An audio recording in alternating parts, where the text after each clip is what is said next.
Mi nombre es Marcelo Savignone y a partir de ahora vamos a comenzar un viaje fantástico. Acompáñenme. Les aseguro que juntos descubriremos lugares maravillosos y personajes sorprendentes.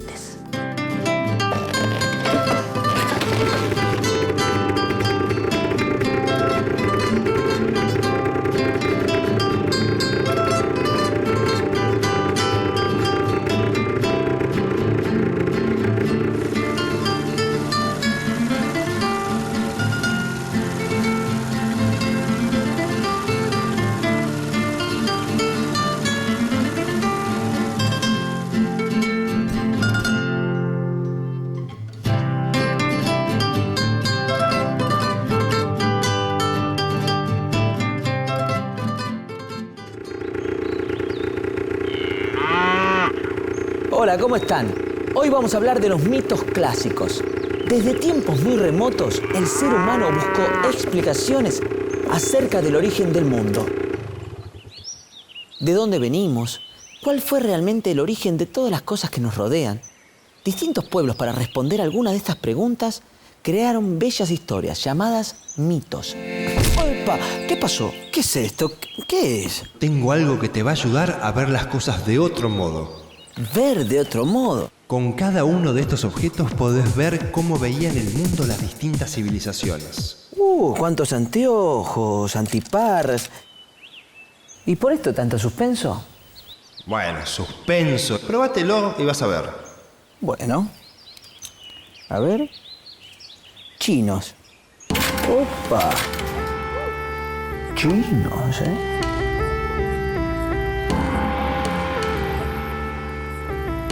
¡Oh, la!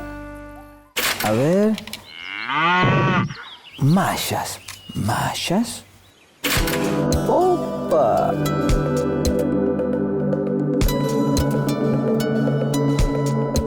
Sí. Mayas. A ver. Hindúes. ¡Oh, la! Hindúes.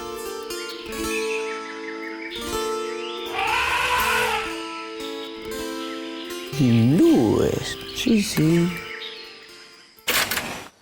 La palabra griega mitos quiere decir historia o relato. Los mitos explican los fenómenos naturales y temas difíciles de comprender, como por ejemplo el origen del universo o el origen del mundo. Mirá lo que encontré. Región andina. Está bueno, ¿no? Sí. ¿Vamos? Por supuesto.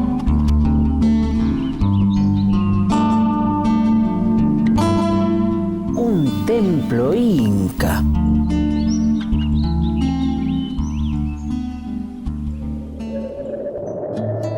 El dios del cielo, Pachacamac, y la diosa tierra, Pachamama, tuvieron dos hijos gemelos, un varón y una mujer.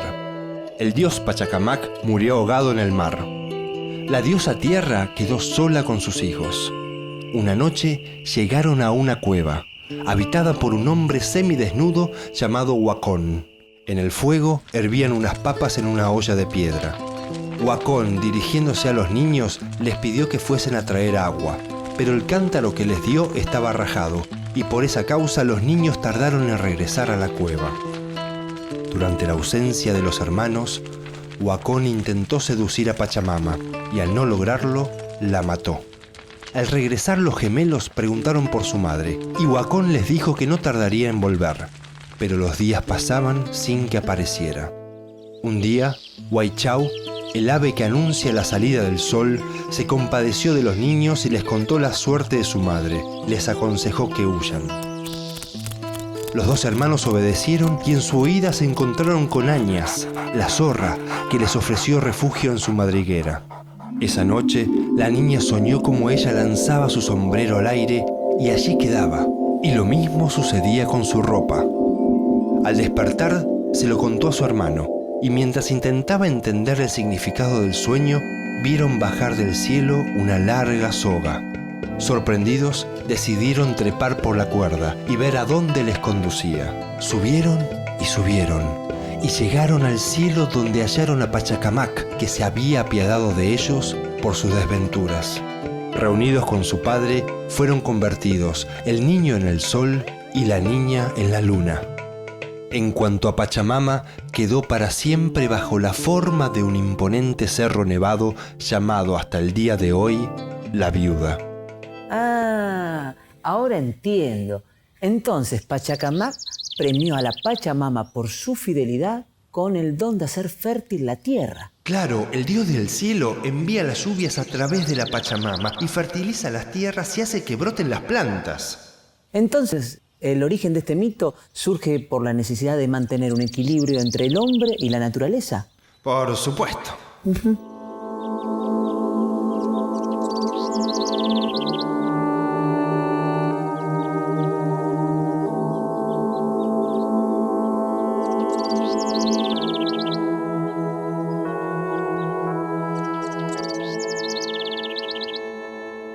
¡Qué buen dibujo!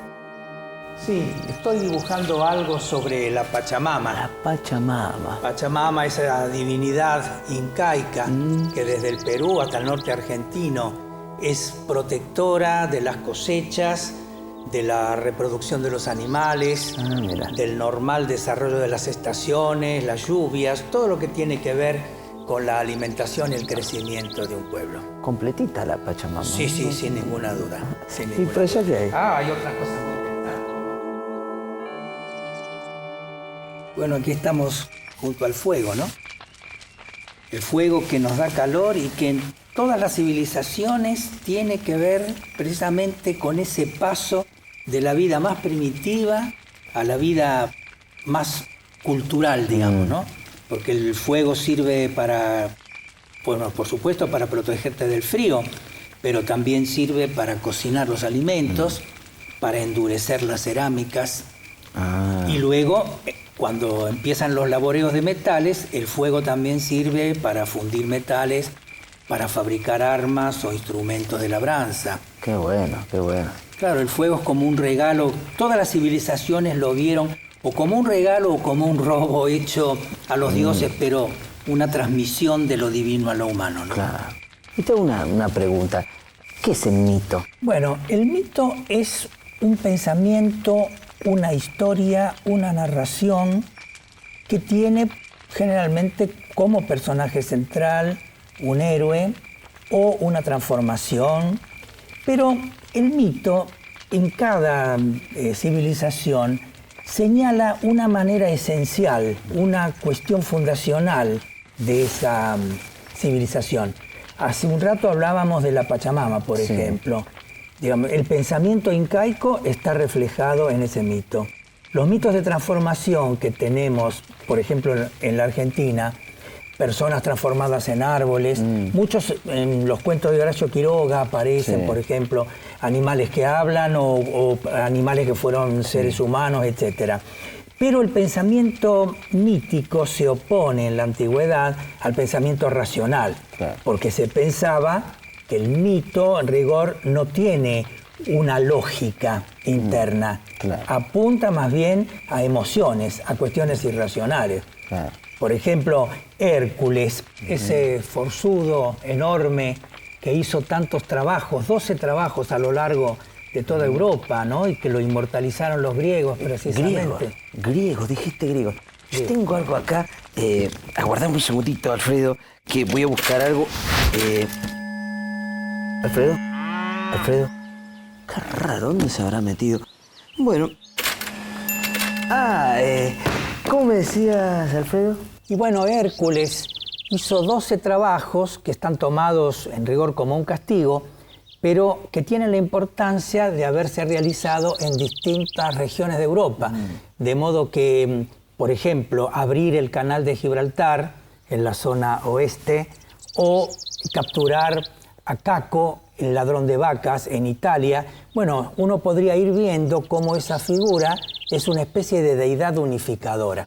Por eso Virgilio en la Eneida lo pone a Hércules como un héroe paneuropeo, digamos, ¿no? Todo un símbolo, ¿no?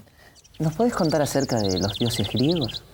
Bueno, la historia es muy larga de la religión griega, pero digamos, en el momento de mayor esplendor, una religión politeísta están los grandes dioses que se reparten el universo, digamos.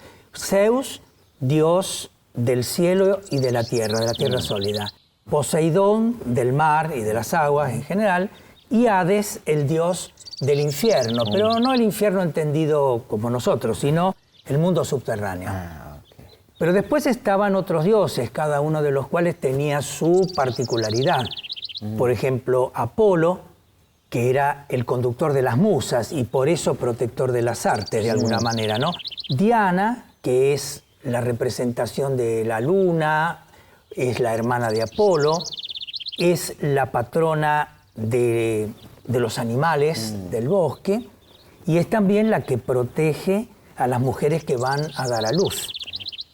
Y lógicamente Palas Atenea, la patrona de Atenas, que también es protectora de las artes, de las artes de la guerra incluidas. Bueno, ni que hablar Dionisos, con todo el tema, si es Dionisos y Baco es el mismo dios, hay opiniones diversas. Bueno, y ellos tenían su vida doméstica y allá vivían todos juntos con sus peleas y sus reconciliaciones en el Olimpo. Podríamos ir a conocerlo. Me encantaría. Porque es un lugar geográfico determinado. Sí, al Olimpo me voy.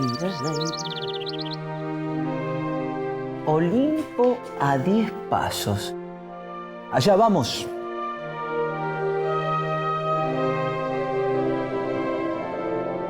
Pisando nubes, ¿quién lo iba a decir, Y claro, porque estamos en el cielo, la tierra está lejos.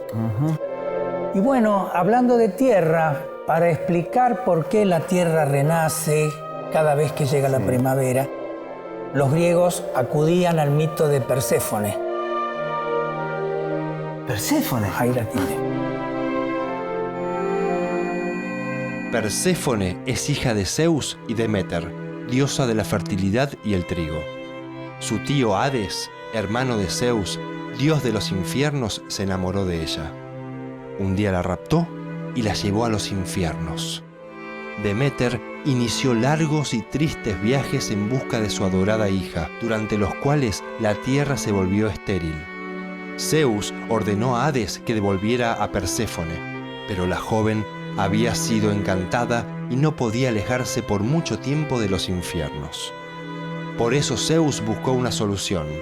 La joven se vio condenada a vivir 6 meses en la oscuridad con Hades y otros 6 meses con su madre. Su ausencia provocaba el invierno en la tierra, y el regreso de Perséfone con su madre producía la primavera, la fertilidad. Entonces, ¿Perséfone es la versión de los griegos para explicar los ciclos de la naturaleza? Claro, como vimos antes, en la cultura andina, la Pachamama, a pesar de que son dos culturas que entre sí no tienen un vínculo, ¿no? Previo, la Pachamama también daba a los hombres los ciclos, la fertilidad, etc.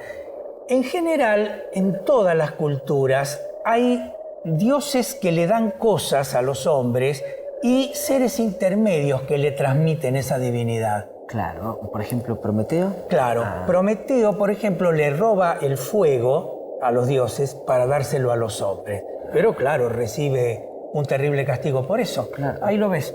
Prometeo.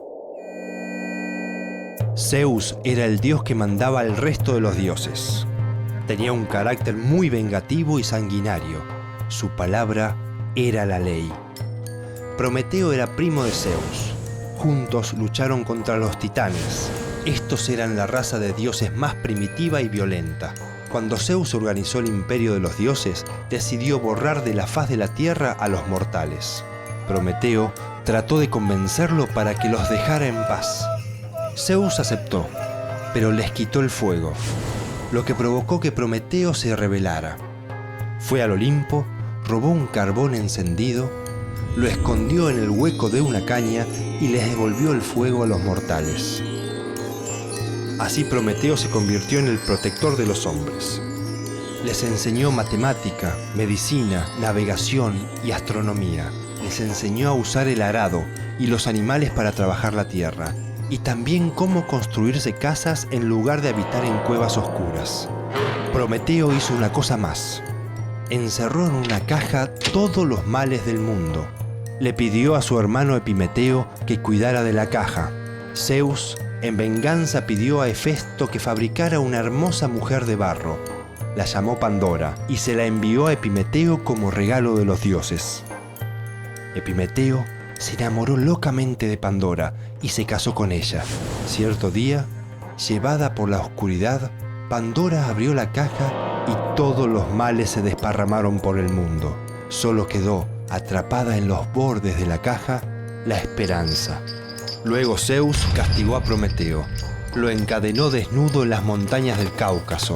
Allí un buitre le arrancaba trozos del hígado durante el día, causándole un dolor sin fin. Pero en la noche, el hígado volvía a crecer. Pobre Prometeo, encadenado, comiéndole el hígado. Menos que le crece a la noche, por lo menos. Sí, pero es un castigo muy grande porque es transmitirle a los hombres una parte de la divinidad. Claro. ¿No? Pero esa tradición sobre el fuego en casi todas las culturas aparece con distintas características, ¿no? Por ejemplo, en las tradiciones del Chaco paraguayo. ¿Chaco paraguayo? Sí. Alfredo, aguardame un segundito, un segundo nada más.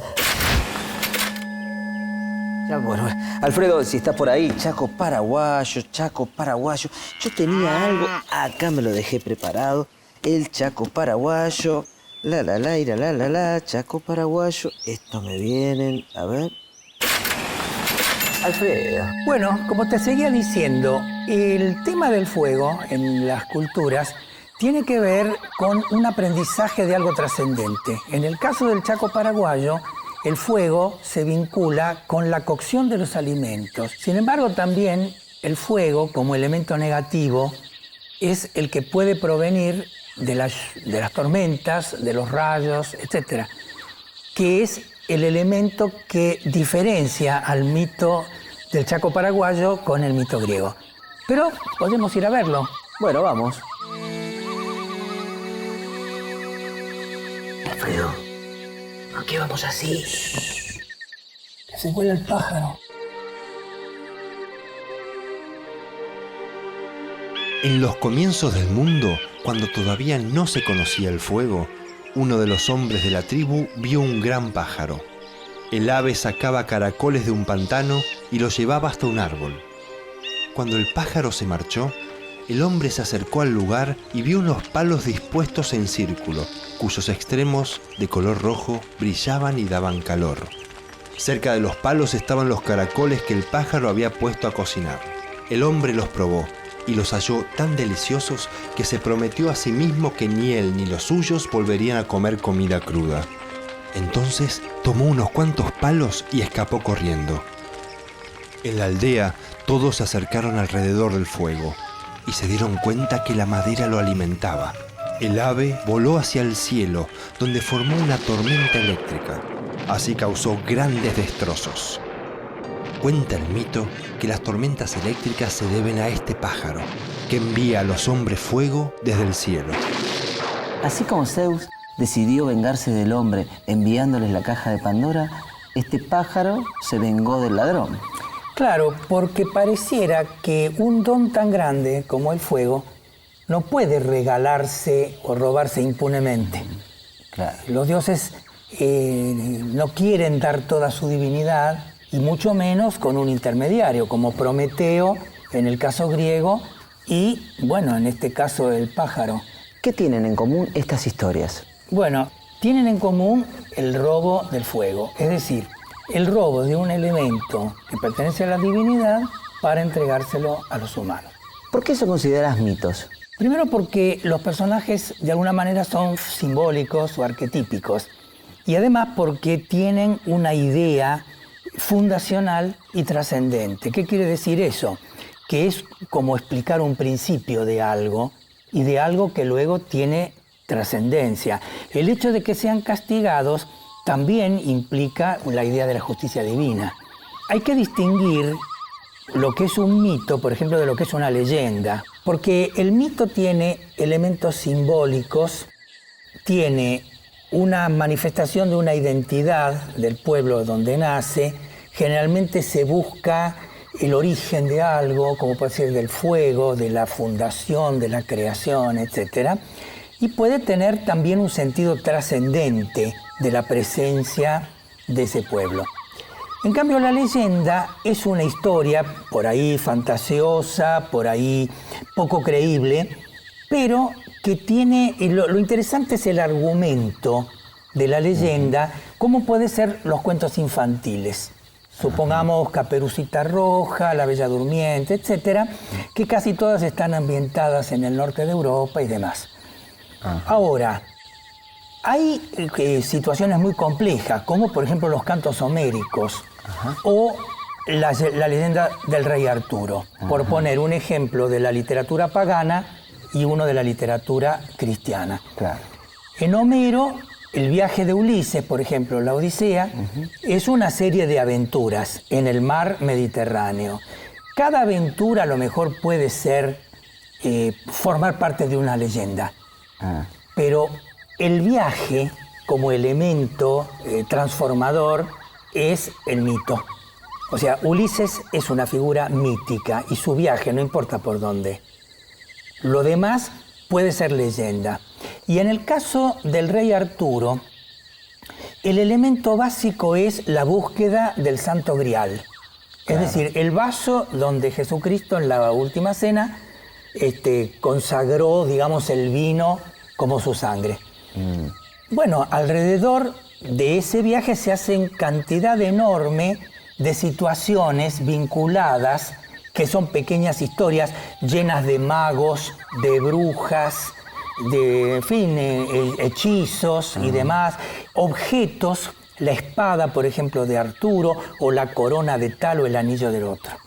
En cambio, la fábula es una pequeña imagen, una pequeña escena, a veces en diálogo, a veces en monólogo, de animales. Claro. Con una finalidad moralizante o ética, diría un griego, ¿no? Por ejemplo, la zorra y las uvas, la zorra salta pero no las alcanza, entonces dice, no importa, están verdes. Es decir, la zorra, como no puede hacer algo, lo desvaloriza con sus palabras. Y tengo una pregunta, Alfredo, ¿los mitos van evolucionando con el hombre? Ese es todo un tema, porque en rigor los mitos no mueren.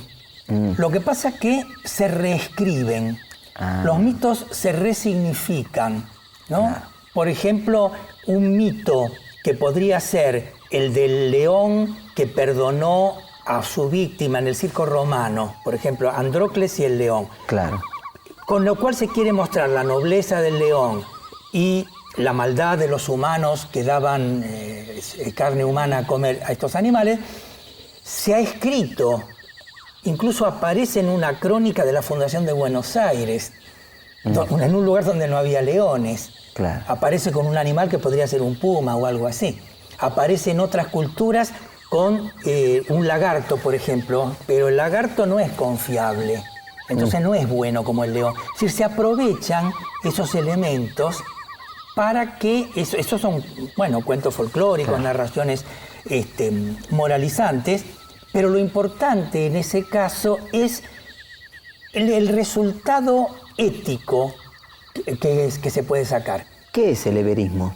Evhémero de Mesina, que es un sabio griego del siglo IV a.C., intentó dar una explicación racional de los mitos, diciendo que, por ejemplo, los dioses, los héroes, los semidioses, en fin, todos esos personajes habían sido seres reales, hombres, que en algún momento se destacaron. Por ejemplo, él dice que Zeus seguramente fue un rey muy importante en un pasado remoto, y que con el tiempo sus hechos, sus hazañas, o como le quiera llamar, se fueron magnificando. Y entonces la gente lo elevó a un rango superior, a una categoría de Dios, en este caso, ¿no? ¿Los mitos pueden desaparecer? En rigor, todo mito se reescribe, se transforma, se adapta a las circunstancias. Hay unos pocos mitos básicos que son respuestas, llamémosle poéticas o metafóricas, a preguntas elementales del ser humano. ¿Qué somos? ¿Dónde estamos? ¿De dónde venimos? ¿A dónde vamos? ¿Qué significa la vida, la muerte? Ese tipo de cosas. Y después eso aplicado a las fuerzas naturales, a la idea de Dios. O sea, se ven en la superficie una enorme cantidad de mitos, claro, pero en el fondo son muy pocos. Bueno, muchísimas gracias, Alfredo. Al contrario. Muchísimas gracias. Te Me va tengo la- que despedir. Bueno. Ahí va, ¿eh? Como vimos, la literatura tomó muchos de estos mitos para sus historias, pero también otras ramas del arte, como la pintura o el cine. Los personajes principales de estos relatos son dioses y diosas, héroes y heroínas, y numerosos seres extraordinarios como las sirenas, minotauros, los centauros y muchos otros. Ni los dioses ni los seres que los acompañan son todos buenos. Algunos son coléricos y vengativos, otros son nobles y valientes, algunos son deformes, otros bellísimos. Los héroes míticos se parecen a los hombres. La diferencia es que tienen un origen extraordinario y poseen poderes especiales. O sea que yo soy un héroe mitológico. Así, ¿y qué poderes tenés? ¿Querés que te muestre? No, deja, ¿para qué? Resumiendo, el término mitología es el conjunto de mitos de una cultura en particular. Por ejemplo, la mitología griega, la mitología egipcia. No hay pueblo del mundo que no haya creado sus propios mitos. Los aztecas, los celtas, los egipcios y los chinos, o los guaraníes. Claro, porque los mitos forman parte de la cultura y de la identidad de cada pueblo. Y como hemos visto, cada pueblo los crea a partir de la forma de observar el mundo. Hasta luego.